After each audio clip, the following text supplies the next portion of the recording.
Today we'll be focusing on Unit 4, Alternative Assessment Methods and Providing Feedback. This is a particularly relevant topic for those of us involved in vocational education, and even more so in the fashion and design sectors, where creativity, collaboration, and reflection are as important as technical knowledge. Our goal today is to explore how we can assess learners not just by what they know, but by how they think, improve, and apply their skills in realistic contexts. The role of assessment in vocational training. In vocational training, assessment is more than an endpoint, it's part of the learning journey. When designed thoughtfully, it shapes skills, attitudes, and mindsets. In the fashion industry, where a garment is often the result of dozens of small decisions, feedback and self-evaluation are indispensable. An exam might tell you whether a student can name types of fabric, but it won't show whether they can select the right fabric for a garment, taking into account drape, durability, or sustainability. That's why assessment should be integrated with learning, not separate from it. Through meaningful, well-structured assessments, students build not just technical skills, but a sense of professional identity and purpose. Why shift from traditional methods? Standardized testing has its place, but it doesn't reflect the complexity of vocational skill building. A multiple-choice quiz on sewing techniques doesn't reveal how a student applies tension to thread, or whether they can finish a garment cleanly under pressure. Fashion work is iterative, collaborative, and experimental. It involves research, mood boards, sketching, prototyping, revising, and responding to critique. That process must also be reflected in our evaluation methods. Alternative assessments, like self-reflection, project-based evaluations, peer review, and continuous feedback, align better with how fashion professionals actually work. The power of alternative assessment. Alternative assessments transform the learning environment into one that is more dynamic and inclusive. They position the student not as a passive recipient of grades, but as an active agent in their development. In the fashion sector, this could mean assessing not just a final product, but also how well a student documented their design journey, collaborated with others, solved design problems, or responded to unexpected issues like fabric availability or time constraints. This approach gives us a fuller picture of learner growth, and it encourages students to value the process as much as the result, something that every designer, stylist, or pattern maker understands deeply. Self-assessment. Looking inward. Self-assessment is a reflective tool that encourages students to take ownership of their learning. It's not just about asking, "How did I do?" but rather, "Why did I make that decision? And what would I do differently next time?" For example, after completing a sustainable fashion capsule collection, a student might reflect on their fabric choice and realize that while their aesthetic was strong, the material lacked durability.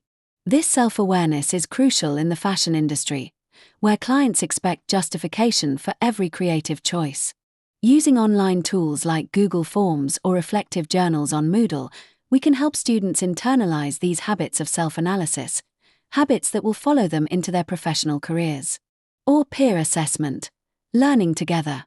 Peer assessment not only allows students to practice giving and receiving feedback, but it also fosters a culture of shared learning. Imagine a situation where students evaluate each other's garment construction. One might point out that a seam puckers under the bust, suggesting it could be due to tension issues. The recipient of that feedback now has an opportunity to review their work and try a new technique, and the one giving feedback reinforces their own technical understanding. Moreover, these exchanges mirror what happens in design teams or production houses, where professionals constantly critique and refine each other's work. By training students to communicate constructively, we're preparing them for exactly these environments. Key benefits for learners. There are many benefits to integrating peer and self-assessment. First, students become more aware of their own learning process. They move beyond "Did I get it right?" and into "How can I improve?" In fashion education, this is especially powerful. Learners begin to develop an internal eye for quality. They notice the drape of fabric, the fit of a sleeve, the sustainability of a material, and they evaluate these not just in others' work, but in their own. Second, it builds accountability. When students know their work will be peer-reviewed, they raise the standard. And third, it cultivates critical soft skills, communication, empathy, collaboration, all of which are central to the fashion world. Benefits for trainers. From the educator's point of view, these assessment methods provide a richer, more nuanced picture of each learner. You don't just see a final portfolio, you see how the student got there, the decisions they made, the feedback they received, how they integrated it, and how they changed their work. This tells us much more about their readiness for real-world work than a single grade ever could.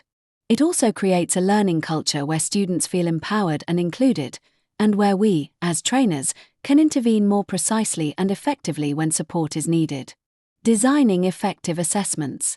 Good assessment design starts with purpose. Are we evaluating creativity, technical execution, sustainable practice, collaboration, or communication? Once objectives are clear, we can build assessments that make sense. Rubrics help both students and trainers align expectations. For instance, a rubric for a fashion styling project might include appropriateness of garment selection, originality of concept, use of color theory, attention to target audience. When students understand the criteria from the start, they work more intentionally, and when these assessments are embedded in tools like Google Forms or Moodle, the process becomes smooth and consistent. A practical case. Fashion design project. Let's look at an example. Students are tasked with designing a fashion garment aligned with the principles of sustainability. They start by building a mood board using Canva, exploring textures, tones, and environmental impact. They sketch ideas, maybe using digital tools or by hand. Then they upload their work to Moodle for feedback. They complete a self-assessment first, guided by a detailed rubric. Then, they evaluate two classmates' projects using the same rubric, leaving comments. Finally, they join a Zoom session to discuss what they learned, not just about fashion, but about the creative process, critique, and improvement. This is a complete learning loop. Create, reflect, revise. Tools to support peer self-assessment. Technology facilitates all of this. Platforms like Moodle and Google Forms allow structured, accessible assessments. Canva, Tinkercad, and 3D fashion tools like CLO3D help students visualize and present their work. Zoom, Google Meet, or even Flipgrid can be used for live or recorded critiques. The important thing is that the tools serve the learning, they don't complicate it. Our job is to curate a toolset that supports clarity, autonomy, and interaction. Example: self-assessment questions. Well-crafted reflection questions help students think deeply about their decisions. For example, what design decision are you most proud of, and why? Did your choice of fabric align with the sustainability goals of the project? What part of your process would you improve in the next collection? These questions train students to approach their work critically, a vital skill when defending a collection in front of a panel or client. Example: peer feedback prompts. To get useful peer feedback, students need clear prompts. We don't want vague responses like "it's nice." Prompts might include: one element of your design I admire is. I suggest revisiting the because. Your styling concept reminded me of. Such phrases create a respectful tone and focus the feedback on learning, not judgment. The value of assessment data. Now, once we've collected all this input, from self-assessments, peer reviews, and even instructor evaluations, what do we do with it? Assessment data becomes powerful when we use it to improve learning. In a fashion class, let's say you notice that most students struggled with fabric pairing in their final project. That's not just a grade to record, it's a signal. Maybe the lesson on textile properties wasn't clear, or perhaps students need more hands-on swatch analysis. Good data helps us refine instruction. It lets us pinpoint which modules need reinforcement, which students need support, and which teaching strategies are truly working. What kind of data should you collect? In vocational settings, we often collect both quantitative and qualitative data. Quantitative data includes things like test or quiz scores, or time spent on a task, completion rates. These metrics help us track general progress. But in fashion education, qualitative data is just as important. This might include comments left during a peer review, journal reflections, or a student's rationale behind a design choice. Together, these types of data give us insight into how learners think, where they hesitate, and how they approach problem solving, which is the heart of fashion design. Methods for analyzing data. There are several ways we can analyze this data to make meaningful decisions. Descriptive analysis. What's the average score on a project? Are most students performing below expectations in textile composition? Comparative analysis. How do quiz results compare with project outcomes? Do students who do well in theory apply it effectively in practice? Trend analysis. Are student scores improving over time? Does feedback quality evolve throughout the term? Diagnostic analysis. Which steps in the creative process are consistently weak?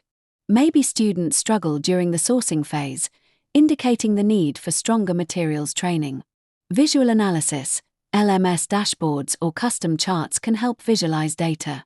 A heat map might show that students spend more time on mood boards than garment construction, which might suggest a disconnect in practical application. Using these approaches allows us to adjust both what we teach and how we teach it. Putting data into practice.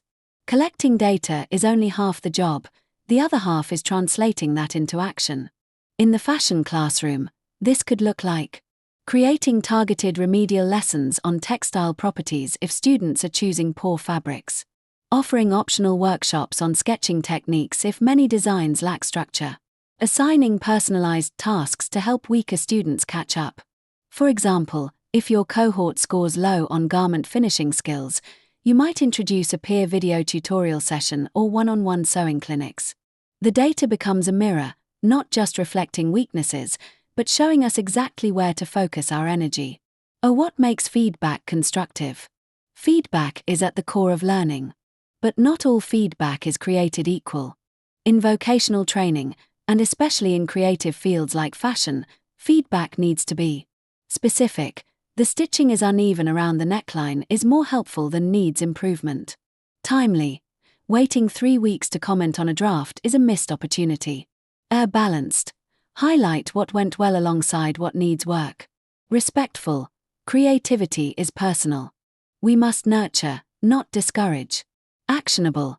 Suggest clear next steps. Imagine a student turns in a couture-inspired jacket. Saying it looks off helps no one. But saying the sleeve cap needs more ease. Try adjusting your armhole pattern gives them something to do, and that's the heart of constructive feedback. Feedback techniques. There are several models that can help structure effective feedback. First, the SBI model. Situation.